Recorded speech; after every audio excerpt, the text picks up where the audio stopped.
अगर आपका बीपीसीजी 171 का एग्ज़ाम है और आपने अभी तक पूरी बुक नहीं पढ़ी तो घबराइए मत। इस वीडियो में आपको ऐसे टॉप इंपॉर्टेंट क्वेश्चंस बताने वाला हूं जो आपकी तैयारी को 10 गुना मजबूत कर सकती है। पिछले वर्षों के पेपर ट्रेंड और सिलेबस एनालिसिस के आधार पर चुने गए ये सवाल आपकी परीक्षा में गेम चेंजर साबित हो सकते हैं, तो वीडियो को बिल्कुल भी स्किप मत कीजिए। अगर आप इग्नू का स्टूडेंट है और एग्जाम, असाइनमेंट, एडमिशन और रिजल्ट से जुड़ी हर एक सटीक जानकारी आपको चाहिए तो आप हमारे चैनल को सब्सक्राइब करके बेल नोटिफिकेशन को ऑन कर लीजिए।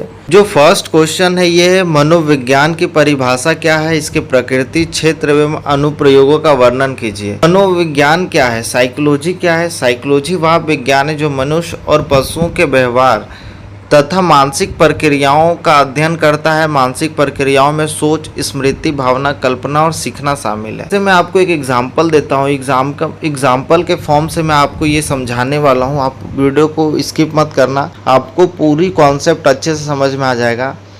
मान लीजिए कि एक स्टूडेंट है जिसका नाम राहुल है। राहुल का कल एग्ज़ाम है और वो अपने एग्ज़ाम की तैयारी कर रहा है और रात के 10 बज चुके हैं और उसकी जो बुक्स है वो खुली हुई है, लेकिन उसका मन जो है पढ़ाई में नहीं लग रहा। क्यों? क्योंकि वो कभी भविष्य के बारे में सोचता है, कभी परीक्षा के रिजल्ट को लेकर चिंतित हो जाता है। कुछ देर बाद उसके दोस्त का जब मैसेज आता है तो मैसेज पढ़कर वो खुश हो जाता है। जब उसे याद आता है कि उसने तो एक चैप्टर कंप्लीट किया ही नहीं है तो फिर वह टेंशन में आ जाता है, फिर तनाव में आ जाता है। अब जरा सोचिए कि राहुल के अंदर आखिर क्या चल रहा है। कभी वो खुश हो रहा है, कभी डर लग रहा है, कभी तनाव हो रहा है और कभी वो एक्साइटेड हो जा रहा है। यह सब कौन नियंत्रित कर रहा है? यहीं से शुरू होती है मनोविज्ञान, साइकोलॉजी की कहानी। जैसे मनोविज्ञान की जो प्रकृति होती है ना, आपको अलग अलग देखने को मिलेगा। जैसे इसको भी मैं एक उदाहरण के तौर पे समझाता हूँ। अगले दिन राहुल जब अपने टीचर के पास गया और पूछा कि सर आखिर मनोविज्ञान क्या होता है। शिक्षक मुस्कुराए और बोले, राहुल, मनोविज्ञान वह विज्ञान है जो मनुष्य और पशुओं के व्यवहार तथा मानसिक प्रक्रियाओं का अध्ययन करता है। तो इस तरीके से पहले आपको डेफिनेशन याद रखना है। तो जब टीचर्स ने राहुल को ये चीज़ बताया ना तो राहुल थोड़ा उलझ गया। शिक्षक ने समझाया कि जब तुम खुश होते हो, दुखी होते हो, डरते हो, सोचते हो या फिर तुम किसी भी चीज़ को याद करते हो या फिर कोई भी निर्णय लेते हो तो ये सभी क्या है, एक मानसिक प्रक्रिया है। और जब तुम हंसते हो, रोते हो, बोलते हो या पढ़ाई करते हो तो ये तुम्हारा क्या है, ये व्यवहार है। तो एक तो प्रक्रिया हो गया, दूसरा क्या हो गया, व्यवहार हो गया। तो मनोविज्ञान इन दोनों को समझने का ही क्या है, विज्ञान है। यानी इंसान क्या सोचता है, क्या महसूस करता है और क्यों वैसा व्यवहार करता है, इसी का अध्ययन ही क्या कहलाता है, मनोविज्ञान कहलाता है। और मनोविज्ञान की प्रकृति क्या है, इसके बारे में बात करूं तो इसकी प्रकृति निम्नलिखित में है। जैसे वैज्ञानिक विषय, व्यवहार का अध्ययन, इसको भी मैं एक आपको एग्जाम्पल के फॉर्म में समझाता हूँ। तो राहुल ने दूसरा क्वेश्चन पूछा कि सर क्या मनोविज्ञान भी विज्ञान है? तो शिक्षक बोले, बिल्कुल। मान लो एक स्टूडेंट पढ़ाई में अच्छा नहीं कर रहा, पहले लोग कह सकते थे कि वो आलसी है, लेकिन एक मनोवैज्ञानिक जो होता है ना, वो सीधे ऐसे निष्कर्ष नहीं निकालेगा। वह पहले कारण खोजेगा कि क्या उसे किसी सब्जेक्ट से डर लगता है, क्या उसकी जो नींद है वो पूरी हो रही है या नहीं हो रही, क्या उसके परिवार में कोई समस्या तो नहीं है। उसके बाद फिर वो निरीक्षण करेगा, फिर परीक्षण और शोध के आधार पर वो निष्कर्ष को निकाला जाएगा। फिर इसको मैं एग्जाम्पल के तहत समझाता हूँ। कुछ वर्षों के बाद क्या हुआ कि राहुल कॉलेज पहुंच गया। वहां उसने देखा कि मनोविज्ञान केवल किताबों तक सीमित नहीं है, यह हर जगह मौजूद है। जैसे एक दिन उसके शिक्षक छात्रों को बेहतर ढंग से पढ़ाने की कोशिश कर रहे थे, उसके शिक्षक बेहतर ढंग से पढ़ाने की कोशिश कर रहे थे, तो ये भी क्या है, ये भी मनोविज्ञान है। लेकिन ये मनोविज्ञान कैसा है, ये शैक्षिक मनोविज्ञान है। यहाँ पे पढ़ाई कौन करवा रहे हैं, शिक्षक करवा रहे हैं। और हम लोग किस चीज़ के बारे में अध्ययन कर रहे हैं, तो साइकोलॉजी के बारे में अध्ययन कर रहे हैं, मनोविज्ञान के बारे में अध्ययन कर रहे हैं। तो ये जो शिक्षा से जुड़ा हुआ जो टीचर से टीचर विज्ञान पढ़ा रहे तो इसको क्या नाम दिलाएगा, ये नाम दिलाएगा शैक्षिक मनोविज्ञान। जैसे अस्पताल में एक व्यक्ति तनाव और चिंता से परेशान था, चिंता से वो परेशान है, उसे काउंसलिंग दी जा रही थी, नैदानिक मनोविज्ञान है। ठीक है, ये चीज़ समझ में आ रहा है आपको। एक कंपनी में कर्मचारियों का चयन हो रहा था तो वह यह एक औद्योगिक मनोविज्ञान है।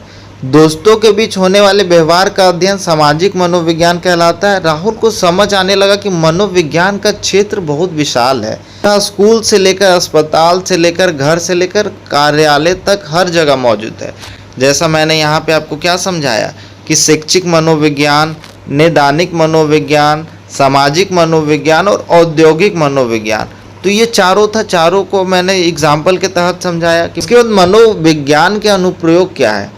एक दिन राहुल ने सोचा, सर अगर मनोविज्ञान इतना महत्वपूर्ण है तो इसका उपयोग कहाँ कहाँ होता होगा। तो शिक्षक ने कहा लगभग हर जगह होता है। जैसे शिक्षा में शिक्षक यह समझाते कि छात्र किस प्रकार सीखते हैं और उनकी कठिनाइयाँ क्या है। उसके बाद स्वास्थ्य में जैसे तनाव, चिंता और अवसाद जैसी समस्याओं के उपचार में मनोविज्ञान बहुत महत्वपूर्ण भूमिका निभाता है। उसके बाद तीसरा है उद्योग में, उद्योग एवं व्यवसाय में जैसे कर्मचारियों का चयन करना, प्रशिक्षण करना और प्रेरणा बढ़ाने के लिए मनोवैज्ञानिक सिद्धांतों का उपयोग किया जाता है। उसके बाद है परिवार एवं समाज में भी माता पिता और बच्चों के बीच बेहतर संबंध बनाने में मनोविज्ञान सहायता करता है। राहुल को अब समझ आ चुका था कि मनोविज्ञान केवल एक विषय नहीं बल्कि जीवन को समझने की ये कुंजी है। तो इसका कंक्लूजन क्या हुआ, इसका निष्कर्ष क्या हुआ। जब राहुल घर लौटा तो उसे एहसास हुआ कि मनोविज्ञान हर जगह मौजूद है।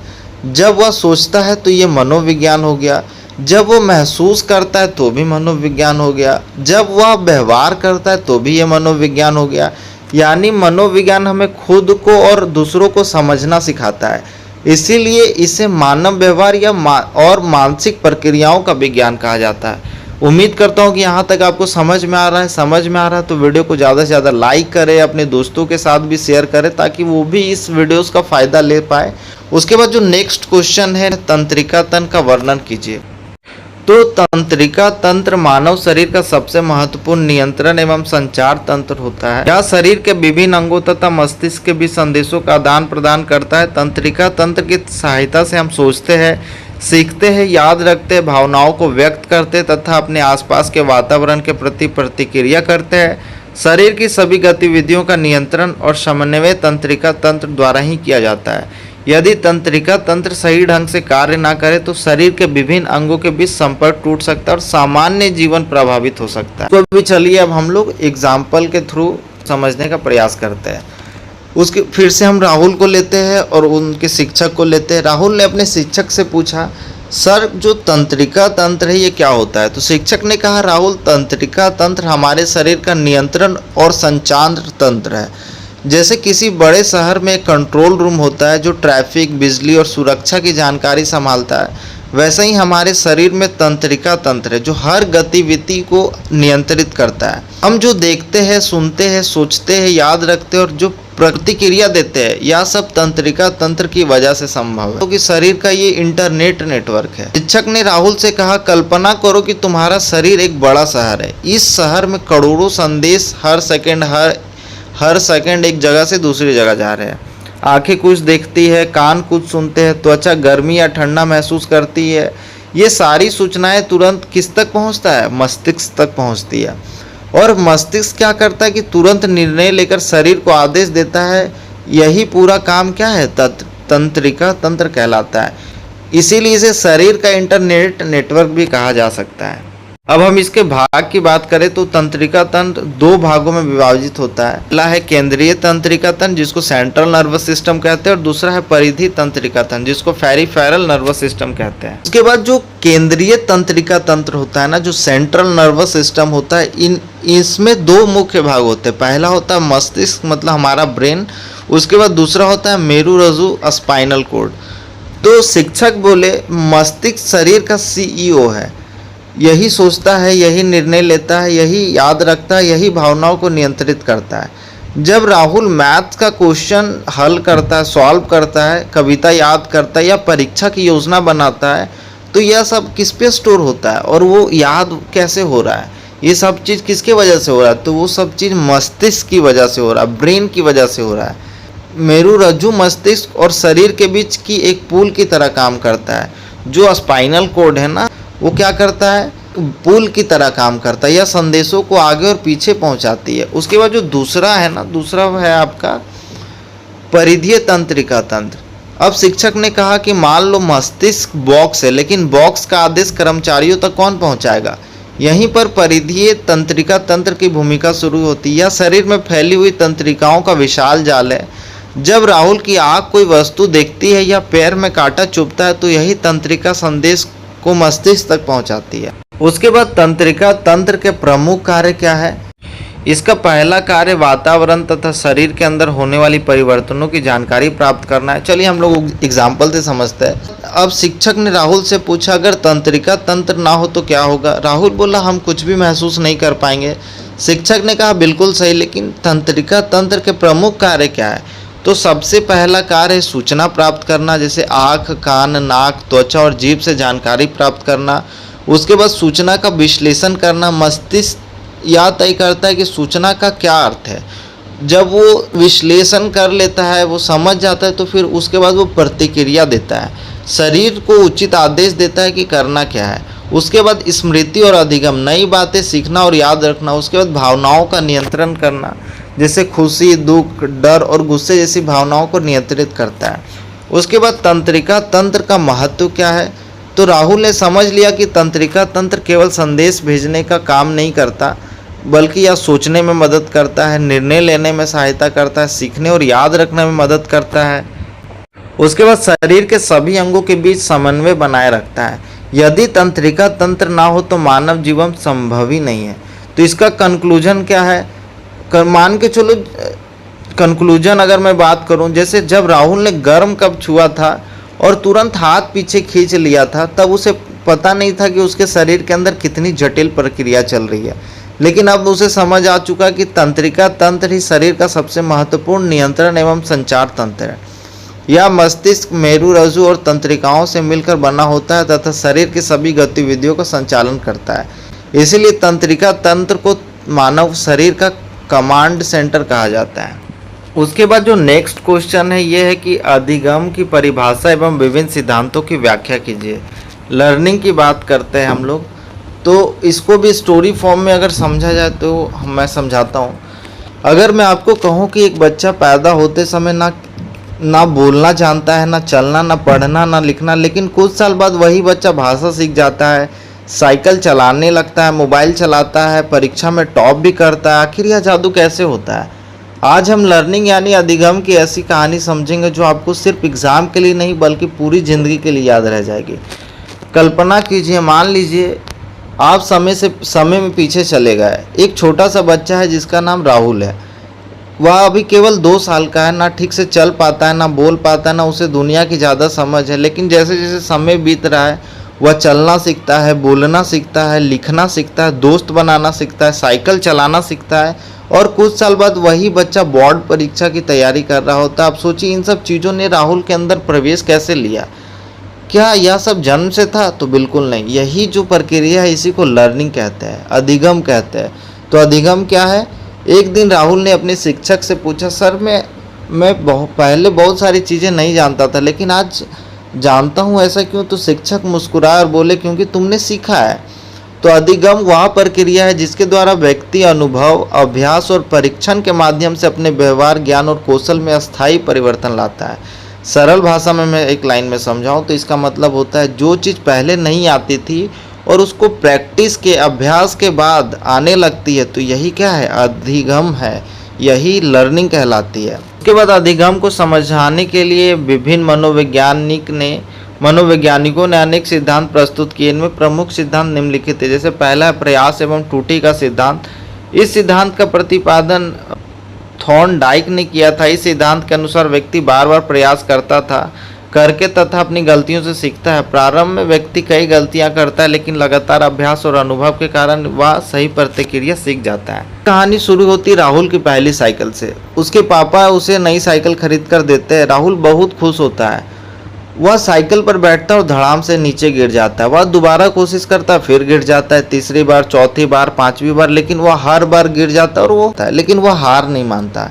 एक दिन अचानक वह बिना गिरे साइकिल चलाने लगता है। यही देखकर मनोवैज्ञानिक थॉर्नडाइक ने कहा, इंसान गलतियां करके सीखता है। हर गलती उसे सही रास्ते के करीब ले जाती है। यही जो है ट्रायल एंड एरर लर्निंग है। यही पहला सिद्धांत है, जो प्रयास एवं त्रुटि का सिद्धांत जिसको कहते हैं।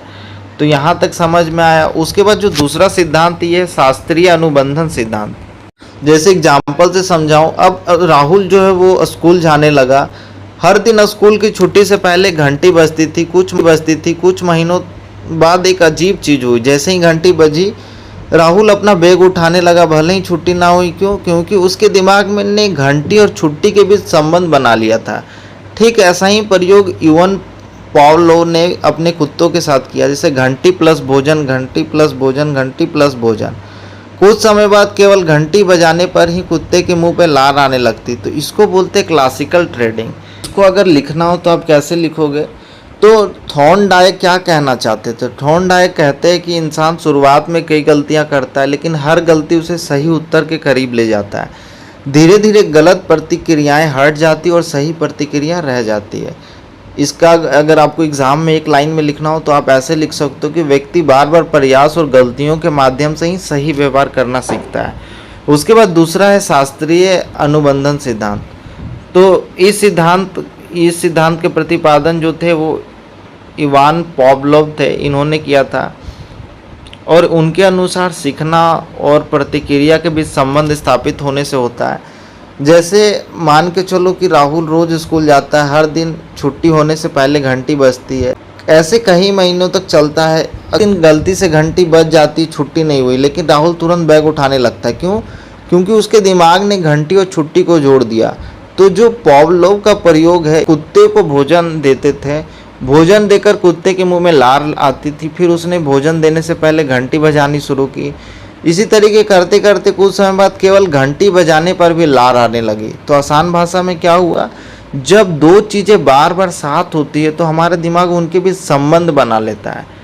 अगर एग्जाम में इसको लिखना हो तो आप ऐसे लिख सकते हो कि सीखना उत्तेजना और प्रतिक्रिया के बीच संबंध स्थापित होने से होता है। उसके बाद जो तीसरा है ये क्रियात्मक अनुबंधन सिद्धांत, ऑपरेंट कंडीशनिंग थ्योरी।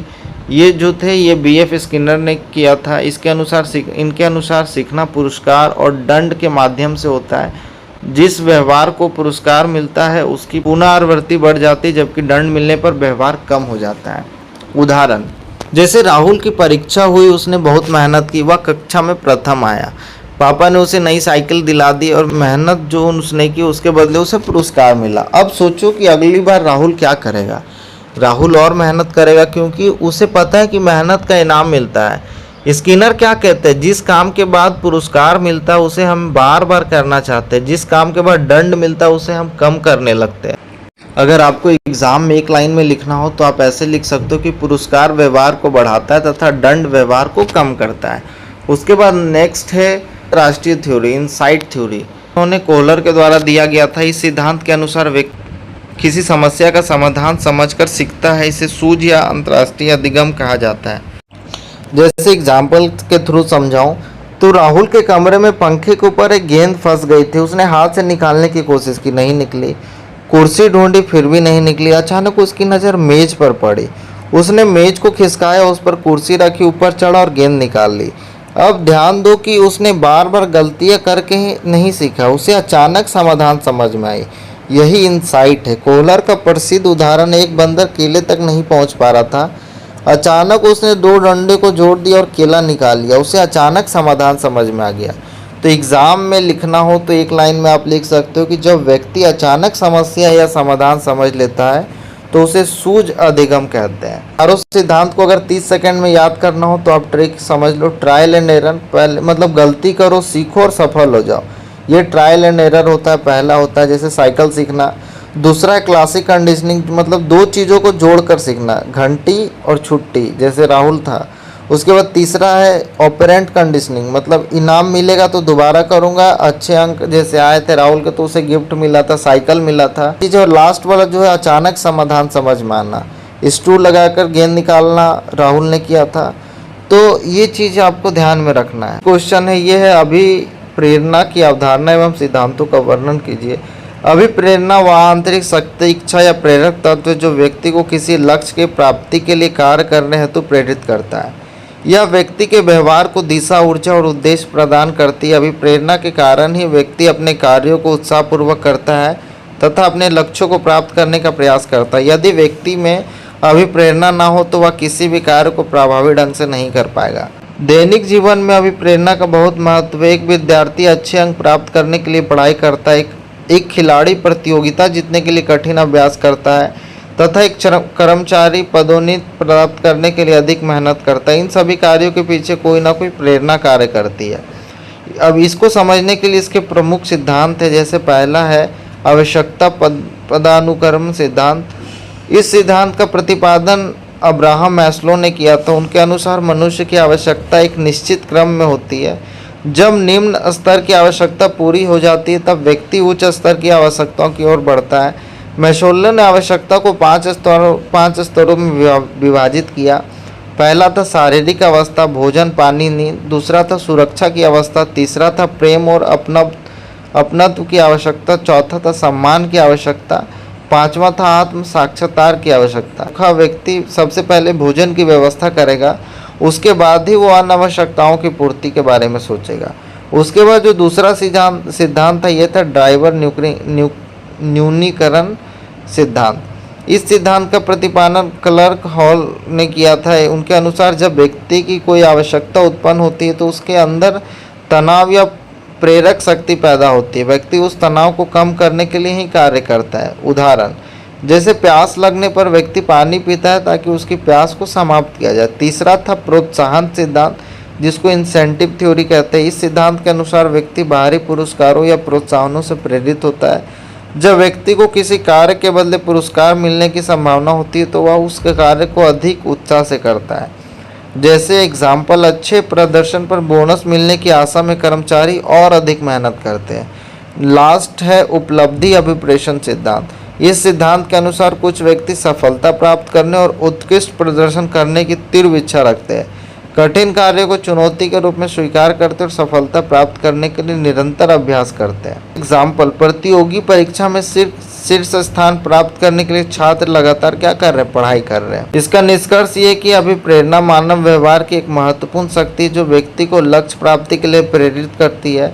यह व्यक्ति के व्यवहार को दिशा, ऊर्जा और उद्देश्य प्रदान करती है। मैस्लो, हल तथा अन्य मनोवैज्ञानिकों के द्वारा दिए गए सिद्धांत अभिप्रेरणा को समझने और महत्वपूर्ण भूमिका निभाते हैं। अभिप्रेरणा के बिना व्यक्ति की प्रगति और सफलता संभव नहीं है। तो यहाँ तक 4 क्वेश्चन हमने देख लिया। 5वां है प्रत्यक्षण तथा जेस्टेल्ट के संगठन के नियमों की व्याख्या कीजिए। इसका आंसर है प्रत्यक्षण वह मानसिक प्रक्रिया है जिसके द्वारा व्यक्ति अपनी ज्ञानेंद्रियों से प्राप्त सूचनाओं को अर्थपूर्ण रूप में समझता है और उनकी व्याख्या करता है।